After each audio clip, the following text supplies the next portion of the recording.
चिराग पासवान अपने नामांकन से पहले मीडिया से बातचीत करते हैं और मीडिया से बात करते करते कड़े शब्दों में तेजस्वी यादव को चेता देते हैं कि अगर दोबारा मेरा नाम लेकर के गलत बयानबाजी किए तो कानूनी कार्रवाई करने से पीछे नहीं हटेंगे।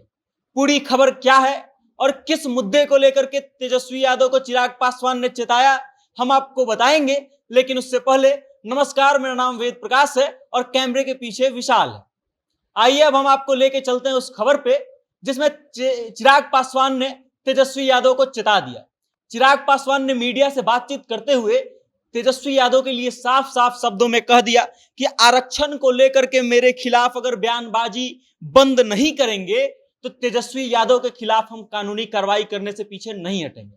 आपको बता दें कि तेजस्वी यादव लगातार अपने रैलियों में, मंचों से भाषण देते समय ये कहते आए हैं कि चिराग पासवान जो है दलितों की आरक्षण को खत्म करने वाले हैं या फिर करवा देना चाहते हैं।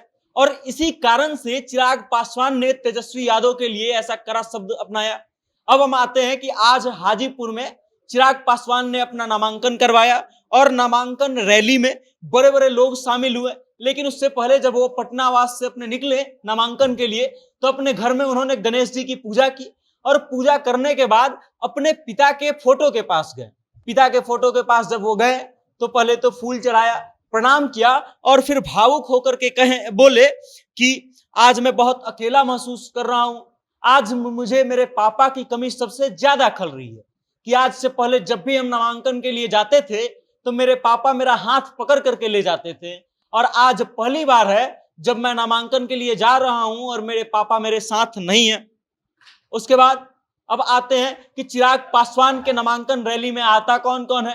तो बिहार के दो उप मुख्यमंत्री जो है चिराग पासवान के नामांकन रैली में पहुंचते हैं। सम्राट चौधरी और विजय सिन्हा जो है शिरकत करते हैं इस नामांकन रैली में। और बता दें आपको कि पहली बार चिराग पासवान हाजीपुर लोकसभा सीट से चुनाव लड़ रहे हैं। इससे पहले वो दूसरे जगह से सांसद थे और लगातार हाजीपुर लोकसभा सीट जो है, जब तक सीट बंटवारा नहीं हुआ था एनडीए के बीच में, तब तक चर्चा के केंद्र में इसलिए बना हुआ था क्योंकि इससे पहले चिराग पासवान से पहले पशुपति पारस हाजीपुर से सांसद थे। अब पशुपति पारस को लेकर के यह कयास लगाया जा रहा था कि पशुपति पारस अपना ताल ठोकेंगे हाजीपुर लोकसभा सीट से, और हुआ भी कुछ ऐसा ही था। चिराग पासवान और पशुपति पारस आपस में ही हाजीपुर लोकसभा सीट को लेकर के लंबे समय तक लड़ते आए थे। चिराग पासवान अपना दावा ठोकते थे कि ये मेरे पिता का सीट है और इसलिए यहां से हम चुनाव लड़ेंगे, और पशुपति पारस ये दावा ठोकते थे कि ये मेरे भाई रामविलास का सीट है और इसलिए यहां से चुनाव हम ही लड़ेंगे। लेकिन अंततः हुआ ये कि चिराग पासवान बाजी मार गए और पशुपति पारस को यहां से साइड कर दिया गया। लंबे समय तक ये भी खबर चली थी कि पशुपति पारस हो सकता है कि निर्दलीय चुनाव लड़ जाएं हाजीपुर से, लेकिन बाद में एनडीए के भीतर सब ठीक हुआ और पशुपति पारस पीछे हट गए।